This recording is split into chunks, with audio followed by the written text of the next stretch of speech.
Hello दोस्तों, कैसे हैं आप सब। आशा करते हैं कि बेहतर होंगे। चलिए एक और वीडियो लेकर के आ गए जिसमें हम मैथ का एक बेहतरीन टॉपिक पढ़ेंगे, है ना। दरअसल ये टॉपिक आसान ही है लेकिन इसके क्वेश्चन खतरनाक होते हैं, इसलिए ये टॉपिक को ध्यान से देखना है। और आजकल का ट्रेंड है इस तरह के क्वेश्चंस का, जिस तरह के हम वीडियो लेकर के आते हैं, जिस तरह के क्वेश्चंस को बताते हैं, इस तरह के ट्रेंड हो गया है क्वेश्चन का। मतलब स्मार्ट लेवल के क्वेश्चन एग्जाम में रिक्वायर किए जा रहे हैं आजकल, है ना।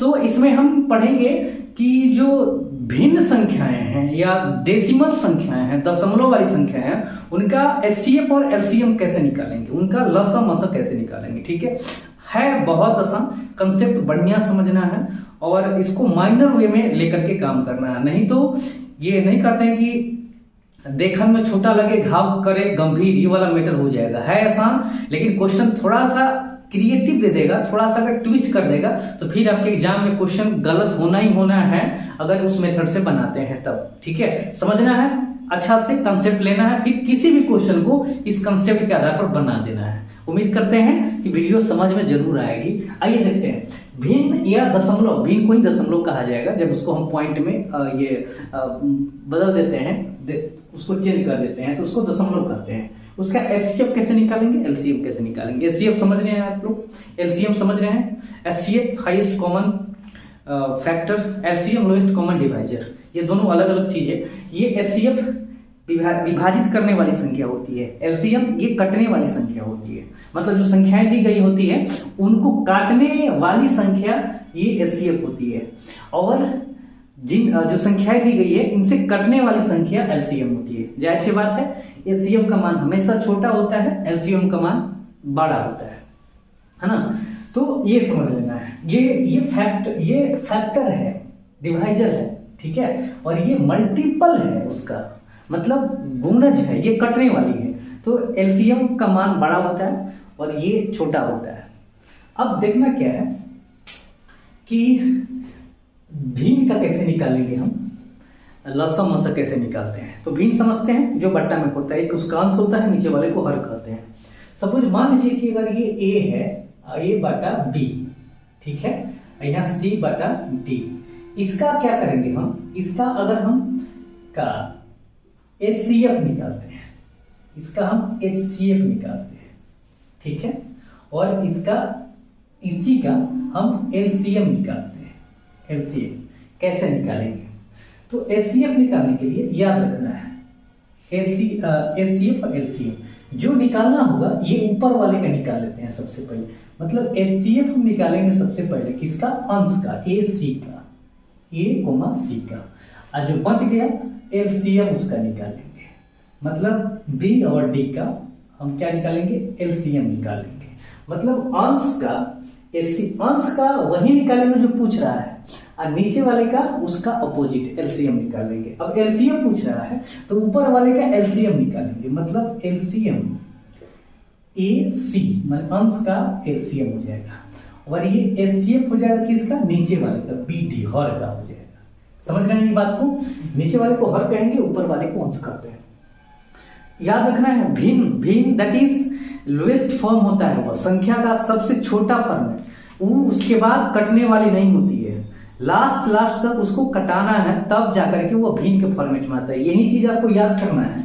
जैसे अगर 5 अगर हम लिखते हैं 3 और यहाँ लिखते हैं 10/6, ठीक है, तो ये वास्तव में ये आपका फ्रैक्शन है, एक भिन्न है, ये अभी नहीं है, क्योंकि ये जो है डिविजिबल है अभी, ये 2 से ए भी कटेगा, 2 से ए भी कटेगा। अब 5/3 अब ये जाकर के फ्रैक्शन में चेंज हुआ।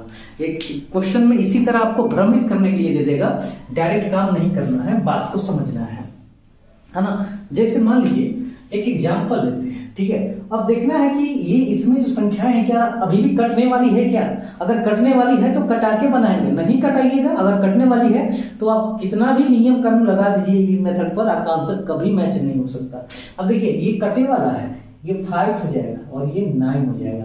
मतलब अब आ गया 5/9, फिर यहाँ 5/9 आ गया, 3/8 आ गया, 3/8 आ गया। अब इसका निकाल लीजिए आप, इसका एचसीएफ निकालना है तो एचसीएफ निकालिए, फिर एलसीएम निकालना है तो एलसीएम निकाल लीजिए, ठीक है।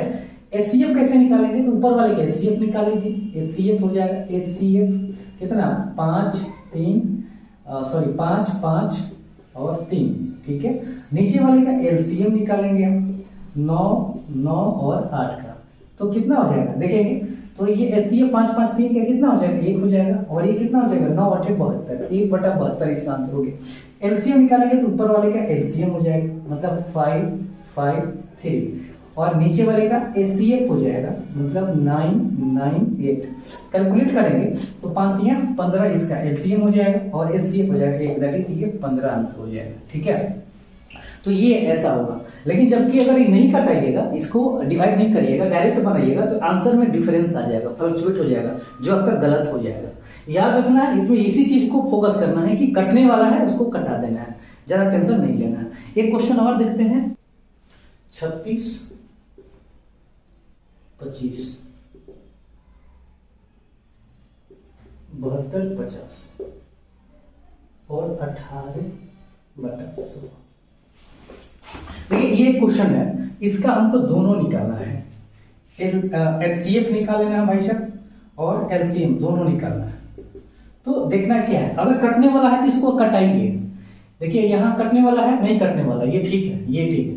ये कटने वाला है, ये 36 दूना 72, ये 25 दूना 50, ये कटे वाला है 9 दूना 18 और ये हो जाएगा 50। अब एचसीएफ निकालना है तो ऊपर वाले का एचसीएफ निकाल लीजिए, तो 36 आ गया, फिर 36 हो गया और ये 9 हो गया। नीचे का एलसीएम निकालेंगे भाई साहब, तो ये 25 फिर 25 और ये 50। कैलकुलेट करिएगा तो 36 36 9 का एचसीएफ हो जाएगा 9, क्या हो जाएगा 9 हो जाएगा, एलसीएम हो जाएगा इसका 25 25 50 का 50, तो ये 9/50 हो जाएगा। ये आपका राइट आंसर हो गया, ठीक है। अगर इसको दशमलव में बदलने का प्रयास करेंगे, दशमलव बदल लीजिए, 50 से भाग करिएगा तो ये 0.18 आंसर हो जाएगा, इतना हो जाएगा 15 18। ये एलसीएम निकालेंगे तो फिर वही सिस्टम है, एलसीएम निकाल लीजिए 36 36 9 का, और एचसीएफ निकाल लीजिए किसका किसका, ये 25 25 और 50 का। तो क्या होगा 36 36 9 का एलसीएम 36 ही हो जाएगा भाई साहब, और इसका हो जाएगा 25, तो 36/25 इसका क्या हो गया, ये एलसीएम हो गया, ठीक है। उम्मीद करते हैं कि यहाँ तक समझ में आया होगा। चलिए एक दशमलव वाला भी देख लेते हैं। दशमलव वाला में कंफ्यूजन नहीं होना चाहिए, मेथड यही है, लेकिन दशमलव वाला में आपको फंसना नहीं है। दशमलव वाला में कभी नहीं फंसना है आपको, है ना। जैसे मान लीजिए कि आपको देता है 0.18, 0.36 का एचसीएफ निकालिए और एलसीएम निकालिए भाई साहब, दोनों देता है। अब यहाँ इस हिसाब से निकालिएगा तब तो बहुत जल्दी से मार लीजिएगा। अगर संख्या देख रहे हैं ये 18 36 है और 2 अंक के बाद दशमलव है, तो 18 36 का एचसीएफ निकालेंगे तो 0.18 हो जाएगा, और ये निकालिएगा तो 0.36 हो जाएगा, ये एलसीएम, जबकि ये गलत है। ऐसे आपको डायरेक्ट नहीं करना है, फिर फंस जाइएगा। करना क्या है, इसको पहले हम फ्रैक्शन में चेंज करेंगे, दशमलव में को हम बाटा में चेंज करेंगे। तो यहाँ पर जो है इसको हम चेंज करते हैं, तो ये हो जाएगा आपका कितना 18/100, ये हो जाएगा 36/100, ठीक है। अब इसको कटाएंगे हम, डिवाइड करेंगे, डिवाइड करना ही करना है, सीधे नहीं मार देना है। अब बाटा में चेंज करी नहीं, कटे वाला है कटाइए, तो ये हो जाएगा 9, ये हो जाएगा 50, ये हो जाएगा कितना जी 9 चौका 36, कितना हो जाएगा 9 चौका 36, देखिए, और ये कितना हो गया आपका 50, कितना हो गया 50। देखिए कटाइए, इसको कटाएंगे तो ये इतना 36/100 हो गया, ये 18/100 कटाएंगे तो 9 दूना 18, ये 50 दूना 100 हो गया, ठीक है। यहाँ देखेंगे तो ये कितना 9 चौका 36, ये 50 नहीं होगा, सॉरी 25 होगा, तो ये 25 हो जाएगा, ठीक है। अब ये 9 बटा, ये फाइनल हो गया 9/50 और ये 9/25, इसका अब एचसीएफ निकालिए आप और इसी का एलसीएम निकालिएगा। तो एचसीएफ निकालिएगा तो ऊपर वाले का एचसीएफ निकालिएगा, तो एचसीएफ किसका किसका 9 9 का, एलसीएम किसका निकालिएगा 50 और 25 का। तो देखिए एचसीएफ 9 9 का 90 हो जाएगा और एलसीएम कितना हो जाएगा 50, तो 9/50 आंसर हो गया, ठीक है। इसका देखेंगे हम तो कितना हो जाएगा आपको, देखिए ऊपर वाले का एलसीएम हो जाएगा 9 9 का एलसीएम निकाल लीजिए और नीचे वाले का एचसीएफ निकाल लीजिए, माने 50 और 25 का।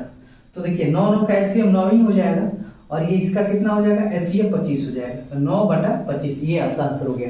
दशमलव में इसको चेंज करना है तो आप चेंज कर सकते हैं, एचसीएफ निकालना है तो कर सकते हैं, ठीक है। कितना होगा, तो ये 9 इसमें 10, ये कितना 2 से 9 गुना 18, 0.18 हो गया। ये करिएगा 9 चौका 36, मतलब 0.36 हो गया। आंसर आ गया। देखिए आंसर मैच हो गया, लेकिन संजोग ये गारंटी नहीं है कि हमेशा आंसर आपको मैच करेगा। मेथड क्या है, आपको सबसे पहले दशमलव में है, बाटा में बदलिए, कटने वाला है कटाइए, फिर इसको प्रोसेस से बनाइए, है ना। उम्मीद करते हैं कि वीडियो पूरी तरह समझ में आई होगी। जहां दिक्कत होगा जरूर कमेंट करिएगा, उसका सोल्यूशन निकाला जाएगा, ठीक है। ऐसे वीडियो में बहुत अच्छे तरीका से समझाने का प्रयास किया गया, ठीक है। हम अगले वीडियो में मिलेंगे, तब तक के लिए नमस्कार, धन्यवाद, थैंक यू।